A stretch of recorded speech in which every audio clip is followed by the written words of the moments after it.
ये जो कहानी मैं आपको सुनाने जा रहा हूं, ये सिर्फ एक कहानी नहीं है, बल्कि एक कड़वा सच है जो मैंने अपनी आंखों से तो नहीं, पर अपने कानों से जरूर सुना है।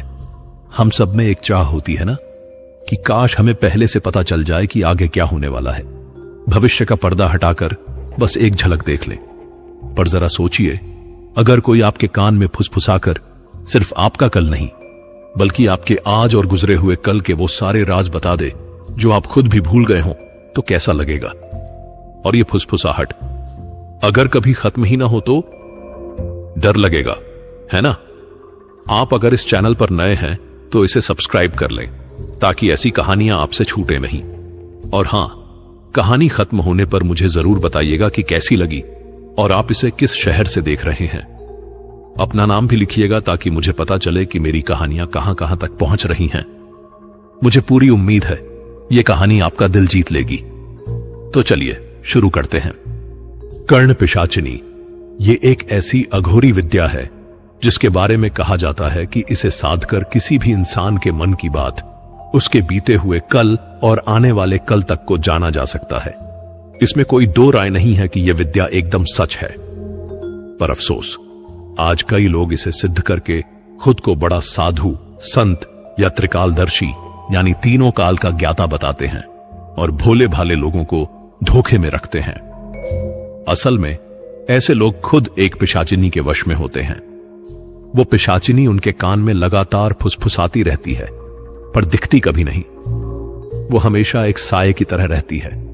उस साधक का मन हो या न हो, उसे हर रात उस पिशाचिनी की हवस मिटानी पड़ती है। और अगर वो एक भी दिन चूक गया तो उसका खेल वहीं खत्म। शुरू शुरू में यह सब बड़ा ही जादुई और रोमांचक लगता है। लोगों का सम्मान और धन की लालच में वो इसमें फंसता चला जाता है। पर धीरे धीरे यही पिशाचिनी उसके लिए मौत का साज बजाने लगती है। उसकी बातें और उसकी मांगें साधक के दिमाग पर इस कदर हावी हो जाती हैं कि आखिर में वो अपनी मौत का इंतजार करने लगता है। मेरा नाम जय है और यह कहानी मेरे पिताजी के एक पुराने दोस्त की है। वो महाराष्ट्र रेलवे में टीसी थे। उनकी नौकरी तो अच्छी थी, पर घर के हालात ठीक नहीं थे। कर्ज और गरीबी ने उनका जीना हराम कर दिया था। जुआ और शराब की लत ने उनकी जिंदगी को बर्बाद कर दिया था। हर महीने की पगार का ज्यादातर हिस्सा तो कर्ज के ब्याज में ही चला जाता था। उनकी इन आदतों से तंग आकर उनकी पत्नी भी उन्हें छोड़कर अपने मायके चली गई थी। लगातार आती इन परेशानियों और दुख ने उन्हें मायूस कर दिया था। कई बार उन्होंने खुदकुशी करने का भी सोचा, पर कहीं ना कहीं उन्हें एक उम्मीद थी कि जल्द ही वो जुए में बहुत सारा पैसा जीत लेंगे। पता नहीं ये उनका विश्वास था या सिर्फ एक लालच, पर उनकी जिंदगी बहुत जल्द पूरी तरह से बदलने वाली थी। एक रात हमेशा की तरह वो अपनी ड्यूटी पर थे। उन्होंने कल्याण जंक्शन से अपना काम शुरू किया। हर स्टेशन पर ट्रेन रुकती और वो हर डब्बे में घूम घूम कर देखते कि कोई बिना टिकट तो नहीं सफर कर रहा।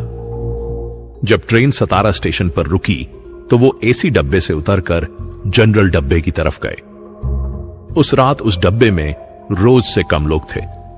वो कुछ लोगों का टिकट देखते हुए अपनी नजर डब्बे के आखिरी कोने तक घुमाते हैं। डब्बे के आखिरी कोने में कोई बैठा नहीं था और लाइट खराब होने की वजह से वहां अंधेरा भी था। उन्हें लगा कि इस सेक्शन में सिर्फ इतने ही लोग हैं और वो अगले डब्बे की तरफ बढ़ गए। पर अचानक उन्हें लगा कि उस अंधेरे कोने में बैठा कोई उन्हें देख रहा है। कौन है वहां? इतनी सारी सीट खाली हैं और तुम उस कोने में क्यों बैठे हो? उन्हें कोई जवाब नहीं मिला। उन्होंने अपनी छोटी टॉर्च से उस अंधेरे कोने में रोशनी डाली जहां एक अघोरी बाबा बैठे थे। बाबा जी, अपना टिकट दिखाइए। मैं आप ही से बात कर रहा हूं। टिकट है या बिना टिकट के ही सफर कर रहे हो? उन्होंने गुस्से में पूछा। अघोरी ने अपना सिर उठाया और हल्की सी मुस्कान के साथ बोले, विप्लव बाबू, कभी कभी सफर करने के लिए टिकट की जरूरत नहीं होती। यह सुनकर वो ठिठक गए। अघोरी ने उनका बचपन का नाम लिया था, जबकि यहां सब उन्हें रवि के नाम से जानते थे। तुम्हें मेरा असली नाम कैसे पता? विप्लव ने सख्त लहजे में पूछा। अघोरी बाबा अपनी डरावनी आवाज में बोले, मुझे तो बहुत कुछ पता है जो तुम नहीं जानते। लोगों का नाम और पहचान सब हवा की तरह उड़ जाते हैं, पर रह जाती है उनकी लालच। विप्लव को अघोरी की बातों में एक भयानक सच छिपा हुआ महसूस हुआ। उन्होंने फिर से टिकट की मांग की, पर इस बार उनकी आवाज में घबराहट थी। ये क्या बकवास कर रहे हो? टिकट दिखाओ या जुर्माना भरो। अघोरी ने हल्का सा सिर झुकाकर कहा, टिकट तो उनके लिए होता है जो जिंदा होते हैं। मैं तो जिंदा होकर भी एक लाश की तरह हूं। ये ज्ञान की बातें किसी और को जाकर सुनाओ। टिकट नहीं है तो जुर्माना भरो, वरना अगले स्टेशन पर धक्के मारकर बाहर निकाल दूंगा। विप्लव गुस्से में बोले। अगला स्टेशन? अगला स्टेशन तो अभी बहुत दूर है विप्लव बाबू। करीब 2 घंटे का सफर है, पर मैंने लोगों की जिंदगी को 2 पल में बदलते देखा है। जैसे तुम्हारे पिताजी का ही ले लो। क्या एक केंद्रीय विद्यालय के प्रधान शिक्षक ने कभी सोचा था कि उनका होनहार बेटा जुए की लत में उनकी सारी जमा पूंजी बेच देगा? सच कहूं तो यह बात सुनते ही विप्लव डर के मारे सुन्न हो गए, पर उन्होंने अपने चेहरे पर डर नहीं आने दिया और तुरंत अघोरी से पूछा, कौन हो तुम और तुम्हें मेरे और मेरे पिताजी के बारे में कैसे पता? अघोरी ने गहरी नजर से विप्लव को देखा और एक धीमी मुस्कान के साथ कहा, मैं कौन हूं यह जानना जरूरी नहीं है, पर मैं क्या जानता हूं और क्या कर सकता हूं यह ज्यादा जरूरी है।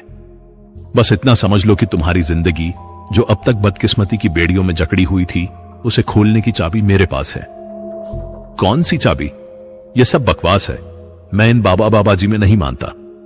अगर तुम इतने ही ज्ञानी हो तो मेरे बारे में कोई ऐसी बात बताओ जो सिर्फ मैं जानता हूं और कोई नहीं।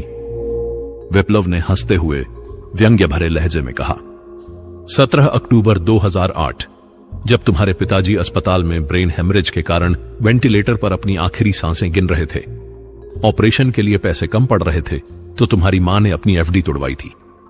और तुमने क्या किया विप्लव बाबू? तुमने उन्हीं पैसों को घर से चुराकर जुए में लगा दिया, या यूं कहो कि मिट्टी में मिला दिया। जब मां ने पैसे के बारे में पूछा तो तुमने ऐसा दिखाया कि घर से अस्पताल आते समय किसी ने पैसे लूट लिए। ऑपरेशन न हो पाने के कारण तुम्हारे पिताजी तो चल बसे, पर तुम्हें रत्ती भर भी अफसोस नहीं हुआ। तुम्हें तो सिर्फ पैसे हारने का दुख सता रहा था। क्यों? सही कहा ना विप्लव बाबू? अघोरी ने हंसते हुए कहा। विप्लव हैरान होकर पास वाली सीट पर बैठ गए, क्योंकि अघोरी ने जो सच उनके सामने रखा था वो सिर्फ उन्हें ही पता था। अब विप्लव को अघोरी की बातों पर यकीन होने लगा था। यह कैसे हो सकता है बाबा? आप कौन हैं और आपको यह सब कैसे पता? विप्लव ने भावुक होकर पूछा। अघोरी ने मुस्कुराते हुए कहा, क्या तुमने कभी कर्ण पिशाचिनी सिद्धि के बारे में सुना है? क्या? कौन सी पिशाच? विप्लव ने आश्चर्य से पूछा। अघोरी ने गुस्से में कहा, पिशाचिनी नहीं, कर्ण पिशाचिनी। उसकी मदद से मैं सिर्फ तुम्हारे ही नहीं, मैं सबके बारे में जान सकता हूं। जो भी मेरे सामने आता है, उसका गुजरा हुआ कल, उसका आने वाला कल, और यहां तक कि उसके मन में क्या चल रहा है, वो भी मैं बता सकता हूं। यह सुनकर विप्लव के मन में एक साजिश रचने लगी। वो सोचने लगा कि अगर यह सिद्धि उसे मिल जाए तो वो जुए में बहुत पैसे कमा सकता है।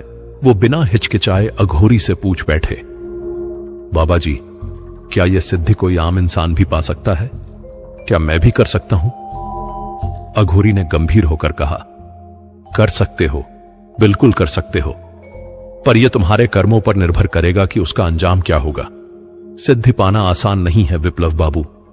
मुझे इसे पाने में कई साल लग गए। बाबा जी, क्या कोई ऐसा तरीका है जिससे मैं इसे जल्दी पा सकूं? आप जो कहेंगे मैं वो करूंगा। आपको जितना पैसा चाहिए मैं ला कर दूंगा, बस आप मुझे कोई रास्ता दिखाइए। विप्लव ने कहा, तुम्हारे पास देने के लिए है ही क्या? तुम खुद कंगाल हो और मुझे किसी भी चीज की जरूरत नहीं है। सिद्धि पाना आसान नहीं है, पर अगर कोई सिद्ध पुरुष जिसने अपनी सिद्धि जागृत की हो तुम्हें अपनी शक्ति यानी पिशाचिनी देना चाहे तो तुम्हें ज्यादा समय नहीं लगेगा। बस कुछ ही दिनों में तुम उसे पा सकते हो। अघोरी ने हंसते हुए कहा। अब अघोरी को पता चल चुका था कि विप्लव उनके जाल में फंस चुका है। पर बाबा, कौन अपनी सिद्ध की हुई शक्ति दूसरों को देगा? यह तो नामुमकिन है, विप्लव ने उदासी भरी आवाज में कहा। नामुमकिन क्यों? अगर तुम चाहो तो मैं तुम्हें अपनी सिद्धि भेंट में दे सकता हूं, अघोरी ने हंसते हुए कहा। विप्लव को यकीन नहीं हो रहा था। वो मन ही मन सोचने लगा, क्या यह बाबा पाखंडी है? ऐसे कैसे अपनी शक्तियां दूसरों को दे सकता है? विप्लव शक भरी नजरों से अघोरी को देखते हुए बोले, पर बाबा, आप ये शक्तियां मुझे क्यों देना चाहेंगे? आपको इसमें क्या फायदा है? फायदा? मेरे लिए इस दुनिया में कोई फायदा या नुकसान नहीं है। मैं अघोरी हूं, दुनिया के बंधनों से मुक्त। शक्ति मेरे लिए सिर्फ एक साधन है, पर तुम्हारे लिए यह वरदान बन सकती है। वैसे भी ये सिद्धि पीढ़ी दर पीढ़ी अपना रुख बदलती है, और मेरा ना कोई बेटा है और ना कोई परिवार। अगर तुम में क्षमता है तो मैं तुम्हें यह शक्ति भेंट में दे सकता हूं, पर याद रहे, अघोरी ने चेतावनी देते हुए कहा, यह सिद्ध मिलने के बाद तुम्हें बहुत सारी शक्तियां तो मिलेंगी, पर इसकी कीमत भी बहुत भयानक होगी। कर्ण पिशाचिनी एक बार तुम्हारे जीवन में आ गई तो वो हर कदम पर तुम्हारा पीछा करेगी। वो तुम्हारे कान में सारे राज बताएगी, पर उसकी आवाज से पीछा छुड़ाना नामुमकिन होगा। वो तुम्हारे हर सवाल का जवाब तो देगी, पर बदले में तुम्हारा शरीर मांगेगी। वो किसी को दिखाई नहीं देगी, यहां तक कि तुम्हें भी नहीं, पर रात के सपनों में वो तुम्हारे साथ एक गहरा संबंध बनाएगी। चाहे तुम्हारा मन हो या ना हो, तुम उसकी इच्छाओं का विरोध नहीं कर सकते, वरना तुम्हारी मौत बहुत भयानक होगी। अघोरी की बातों ने विप्लव के मन में एक तूफान ला दिया था। वो सोचने लगा कि क्या वो सच में ऐसी सिद्धि पाना चाहता है। एक तरफ अघोरी की बातों ने उसे एक नई दुनिया में झांकने का मौका दिया था, पर दूसरी तरफ यह रास्ता बहुत खतरनाक और अनजान था। वो जानता था कि कर्ण पिशाचिनी के साथ इस तरह का संबंध बनाना आसान नहीं होगा। वो हर पल एक साए की तरह उसके साथ रहेगी और उससे पीछा छुड़ाना नामुमकिन होगा। विप्लव सोचने लगा कि क्या वो इस डरावनी कीमत को चुकाने के लिए तैयार है। उसके मन में डर तो था, पर उसके कर्ज और उसकी परेशानियां उसे मजबूर कर रही थीं। अकेलापन और बढ़ते कर्ज के बोझ ने